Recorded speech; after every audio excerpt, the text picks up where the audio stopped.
இவங்க வந்து சட்டம் ஒழுங்கு அப்படின்னு சொல்லிட்டு ஆட்சிக்கு வந்தாங்க.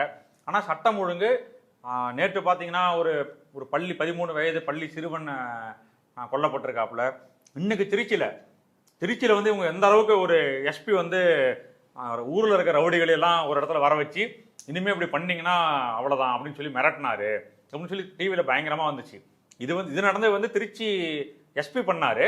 ஆனால் இன்னைக்கு நடந்தது வந்து திருச்சி மாநகராட்சி எல்லைக்குள்ளார திருச்சி கமிஷனர் அவங்களுடைய எல்லைக்குள்ளார நடந்த ஒரு பயங்கரமான, நீங்கள் வீடியோ பார்த்துருப்பீங்க, ஒரு மாணவி வந்து கல்லூரி மாணவி மேலே தாக்குதல், கீழே போட்டு கல் எடுத்து முகத்திலே அடிச்சுக்கிட்டு இருக்காப்புல.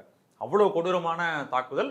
இது நடந்தது வந்து அவங்க சொல்கிறாங்கல்ல ஐஜி வீடு, இது மாதிரி முக்கியமான இடங்கள் இருக்கிற அந்த பகுதியில் இது நடந்த காவல்துறை உயர் அதிகாரிகள்லாம் இருக்கிற அந்த இடங்கள்ல இருந்து பக்கத்தில் இது நடந்திருக்கு.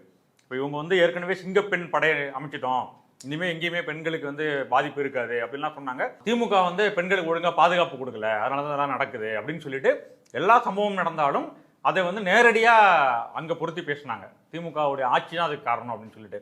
ஆனால் இப்போ வந்து இதுக்கும் விஜய்க்கும் சம்மந்தம் கிடையாது, இது வந்து ஊரில் நடக்குது.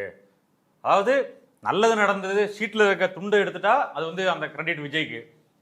அங்கே நைட்டு வந்து 10 மணிக்கு டாஸ்மாக் கடையை மூடிடணும் அப்படின்னு ஒரு ஏற்கனவே இருக்கிற உத்தரவை திருப்பி சொல்லிட்டாங்கன்னா அது வந்து கிரெடிட் விஜய்க்கு.